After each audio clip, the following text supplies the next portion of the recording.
Welcome to AB studies.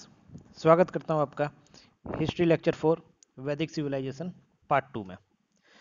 पिछले video में हमने डिटेल में डिस्कशन किया था वैदिक सिविलाइजेशन पार्ट 1 के बारे में, और इस वीडियो पर हम उस पर आधारित कुछ इंपॉर्टेंट एमसीक्यूज करेंगे जो आने वाले एग्जाम में के लिए काफ़ी महत्वपूर्ण है।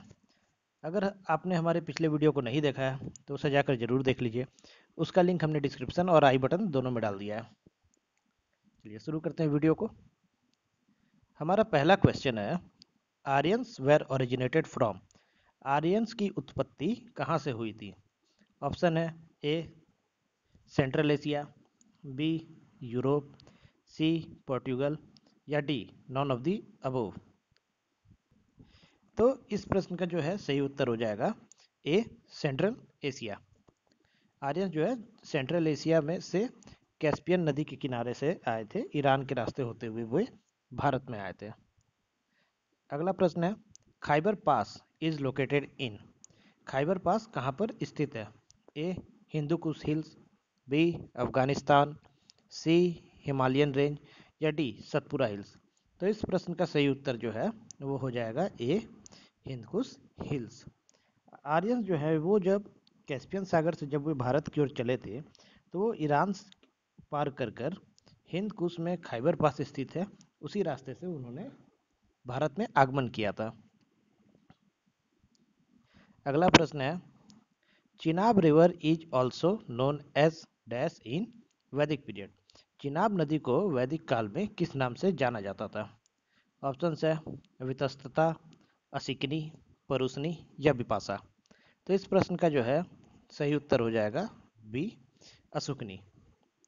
इसके अलावा ये विपासा को हम लोग अभी ब्यास के नाम से जानते हैं, परुसनी को रावी नदी के नाम से जाना जाता है, और वितस्तता जो है वितस्तता को हम झेलम नदी के नाम से जानते हैं। अगला प्रश्न है, Parushni old name of which river. Parushni जो है किस नदी का प्राचीन नाम है? ऑप्शन है रावी, ब्यास, सतलुज या दशदावती। तो इस प्रश्न का जो सही उत्तर है वो हो जाएगा रावी। रावी का जो प्राचीनतम नाम है जो हमें वैदिक काल में देखने को मिलता है वो है परुसनी। इसके अलावा ब्यास का प्राचीन नाम विपासा है, सतलुज का प्राचीन नाम सुतुद्री है। अगला प्रश्न है, Zend Avesta is a holy book of which tribe. Zend Avesta जो है वह किस जनजाति की एक पवित्र पुस्तक थी? तो ऑप्शंस है पर्शियन, जोरेस्ट्रियन, फ्रेंच या फिर ग्रीक। तो इस प्रश्न का जो सही उत्तर है वो हो जाएगा बी जोरेस्ट्रियन। अगला प्रश्न है, ऋग्वैदिक पीरियड वाज ऑब्जर्व फ्रॉम। ऋग्वैदिक काल को डैश से माना जाता है? ऑप्शंस है ए 1500 से 1000 बीसी, बी 1500 से 600 बीसी, सी 1000 से 600 बीसी या फिर डी 2500 से 1750 बीसी। तो इस प्रश्न का जो है वो सही उत्तर हो जाएगा ए 1500 से 1000 बीसी। इसके अलावा ये 1500 से 600 बीसी तक का जो समय था उसको हम लोग वैदिक काल के रूप में जानते हैं।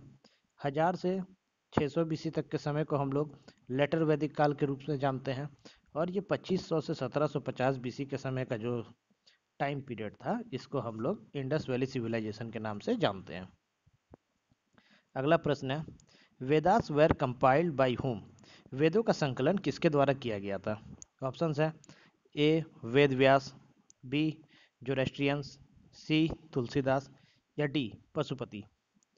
तो वेदों का जो संकलन है वो ए वेद व्यास के द्वारा किया गया था। देखिए तुलसीदास जो है इनके द्वारा एक काफ़ी प्रमुख पुस्तक जो है रामचरितमानस वो लिखी गई थी, और पशुपति जो है ये सिंधु घाटी सभ्यता के समय उनके देवता हुआ करते थे। अगला प्रश्न है, what is the meaning of Veda. Veda शब्द का क्या अर्थ है? Option A superior knowledge, B religion, D god या नॉन ऑफ द अबोव। तो इस प्रश्न का जो है सही उत्तर हो जाएगा ए सुपीरियर नॉलेज या फिर श्रेष्ठ ज्ञान। वेद शब्द का जो अर्थ है वो होता है श्रेष्ठ ज्ञान। अगला प्रश्न है, how many Vedas are present in Vedic literature. वैदिक संस्कृति में कितने वेद मौजूद है? A4, B5, C1 या D6? तो इसका जो है सही उत्तर हो जाएगा A4। वैदिक लिटरेचर में प्रमुख 4 वेद पाए जाते हैं: ऋग्वेद, सामवेद, यजुर्वेद और Atharvaveda. Which one is said to be the oldest Veda? सबसे पुराना वेद कौन सा है?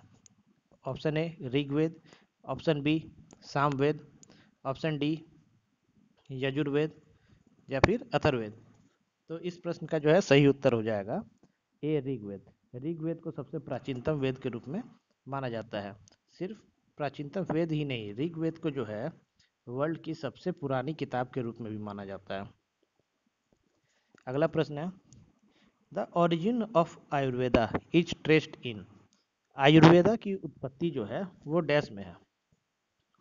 ऑप्शन है ए ऋग्वेद, बी उपनिषद, सी अथर्ववेद या डी सामवेद। तो इस प्रश्न का जो सही उत्तर है वो हो जाएगा सी अथर्ववेद। हमें आयुर्वेद की जो प्राचीनतम साक्ष्य मिलते हैं वो ऋग्वेद अथर्ववेद में मिलते हैं। इसके साथ ही अथर्ववेद में जादू टोना और तंत्र मंत्र के बारे में भी लिखा गया है। देखिए अगला प्रश्न है, which Veda describes about detail rule follow during the sacrifices? किस वेद में यज्ञ के दौरान करने वाले कर्म कांडों के बारे में लिखा गया है? तो इसके ऑप्शंस हैं ए ऋग्वेद, बी सामवेद, सी यजुर्वेद या डी अथर्ववेद। तो इस प्रश्न का जो है सही उत्तर हो जाएगा सी यजुर्वेद। इसके अलावा सामवेद जो है, सामवेद में म्यूजिक के बारे में बताया गया है। ऋग्वेद सबसे प्राचीनतम वेद है और अथर्ववेद में आयुर्वेद के बारे में बताया गया है। अगला प्रश्न है, Rigveda consist dash hymns? Rigveda में डैश भजन है? ए 1028, बी 1022, सी 1024 या डी 1032। तो इस प्रश्न का जो सही उत्तर है वो हो जाएगा ए 1028। ऋग्वेद में देखिए 1028 भजन है जो सभी के सभी ईश्वर को समर्पित है। अगला प्रश्न है, ऋग्वेद कंसिस्ट डैश मंडल्स? ऋग्वेद में डैश मंडल होते हैं? ए 10, बी 12, सी 11 या डी 13। तो इस प्रश्न का जो है सही उत्तर हो जाएगा ए 10। अगला प्रश्न है, what has the basic unit of organisation called during Rigvedic period? Rigvedic काल में समाज की मूल इकाई को क्या कहा जाता था? ऑप्शन है ए कुल, बी ग्राम, सी विसु या डी मत्स्य। तो इस प्रश्न का जो सही उत्तर है वो हो जाएगा ए कुल। इसके अलावा ग्राम जो है ये परिवारों के समूह को कहा जाता था और ग्रामों के समूह को विसु कहा जाता था। और मत्स्य जो है ये उस वक्त की एक प्रमुख जनजाति हुआ करती थी।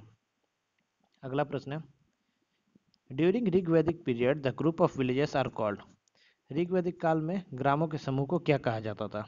तो इस प्रश्न का जो है सही उत्तर है वो हो जाएगा ए विसु। अगला प्रश्न है, the highest political unit during the Rigvedic period was? Rigvedic काल में सर्वोच्च राजनीतिक इकाई क्या थी? ऑप्शन है ए जन, बी विसु, सी ग्राम या डी कुल। तो इस प्रश्न का जो है सही उत्तर हो जाएगा ए जन।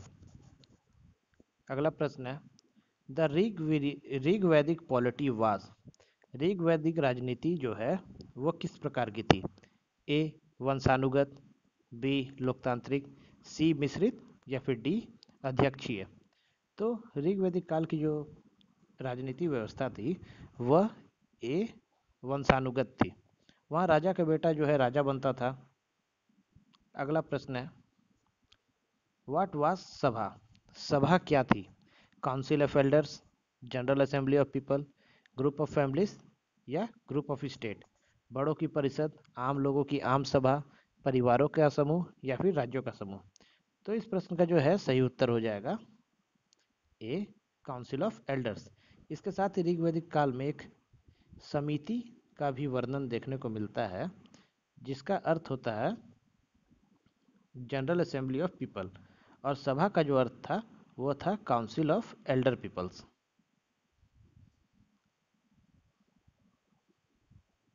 अगला प्रश्न है, ऋग्वैदिक सोसाइटी वाज बेसिकली, ऋग्वैदिक समाज जो है वह मूल रूप से था ए पेट्रियार्कल, बी मैट्रियार्कल, सी बोथ, या D none of the above. तो ऋग्वैदिक काल के जो समाज की का मूल रूप था वो था ए पैट्रियार्कल, यानी कि पितृसत्तात्मक। वहाँ पर लोग पिता के को जो है अधिक महत्व देते थे माता की अपेक्षा। अगला प्रश्न है, विश्ववारा, घोष, लोपामुद्रा वेर। विश्ववारा, घोष और लोपामुद्रा कौन थी?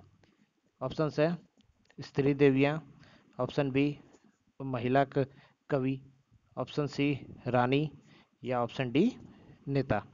तो इस प्रश्न का जो है सही उत्तर है वो हो जाएगा बी महिला कवि या फिर फीमेल पोएट्स। अगला प्रश्न है, after came to India Aryans were settled in. Bharat में आने के बाद आर्यंस ने किस स्थान पर शरण ली थी? Option A east, option B west, option C central, या ऑप्शन डी नॉर्थ। तो प्रारंभिक समय में जब आर्यंस जो है जब भारत में उन्होंने कदम रखा था तो उन्होंने नॉर्थ यानी कि उत्तर में शरण ली थी, और इसके बाद जब लेटर वैदिक काल के का प्रारंभ हुआ तब वे लोग उत्तर से पूर्व की ओर प्रस्थान कर गए थे।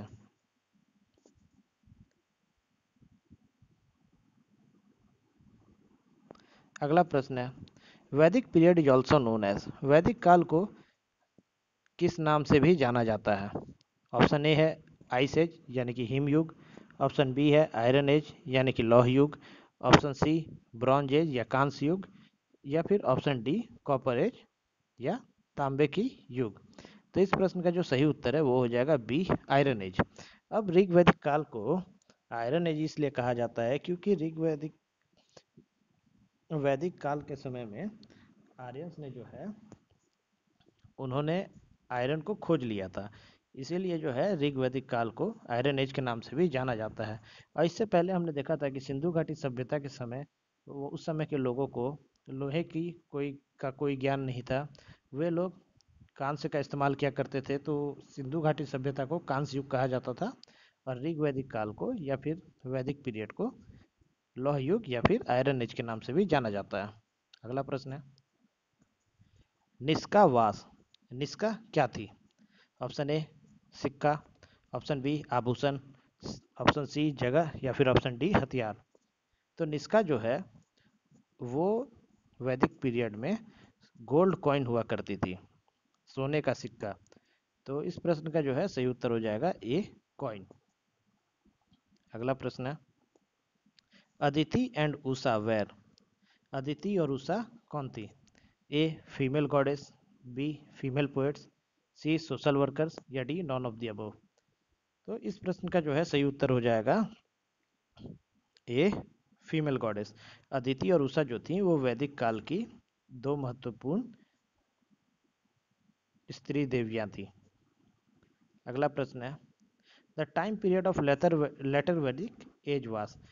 लेटर वैदिक एज का समय अवधि क्या है? ऑप्शन ए है 100 बीसी से लेकर के 600 बीसी तक, ऑप्शन सी है 1000 से 600 बीसी तक, ऑप्शन सी है 1500 से 600 बीसी तक, ऑप्शन डी है 1500 से 1000 बीसी तक। तो इस प्रश्न का जो है सही उत्तर हो जाएगा ऑप्शन सी 1000 से 600 बीसी। अगला प्रश्न है, Yajurveda has written in dash period. Yajurveda जो है किस अवधि में लिखा गया था? ऑप्शन ए है लेटर वैदिक पीरियड, ऑप्शन बी है प्री वैदिक पीरियड, ऑप्शन सी है इंडस वैली पीरियड, या फिर option D none of the above. तो इस प्रश्न का जो है सही उत्तर हो जाएगा ऑप्शन ए लेटर वैदिक पीरियड। देखिए ऋग्वेद जो है वो जो है ऋग्वेद को प्री वैदिक काल में लिखा गया था, और उसके ऋग्वेद के बाद जो हमारे बाकी के तीन वेद हैं यजुर्वेद, सामवेद, अथर्ववेद, इन तीनों की रचना जो है लेटर वैदिक काल में की गई थी। इसके अलावा लेटर वैदिक काल में उपनिषदों की रचना भी की गई थी। अगला प्रश्न है, गायत्री मंत्र वाज टेकन फ्रॉम। गायत्री मंत्र किस वेद से लिया गया है? ऑप्शन ए है ऋग्वेद, बी है सामवेद, सी यजुर्वेद, या फिर डी अथर्ववेद। तो इस प्रश्न का जो सही उत्तर है वो हो जाएगा ऑप्शन ए ऋग्वेद। गायत्री मंत्र का वर्णन हमें ऋग्वेद में देखने को मिलता है। अगला प्रश्न है सत्यमेव जयते वाज टेकन फ्रॉम। सत्यमेव जयते कहाँ से लिया गया था? Option A Mundaka Upanishad, option B Aranyaka, option C 10th Mandala of Rigveda, Rigveda के 10वें मंडल से, या फिर ऑप्शन डी यजुर्वेद। तो इस प्रश्न का जो सही उत्तर है वो हो जाएगा ए मुंडक उपनिषद।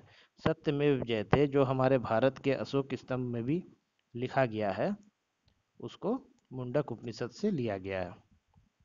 अगला प्रश्न है formation of Mahajanapada was started in. Mahajanapada का गठन किस काल में शुरू हुआ था?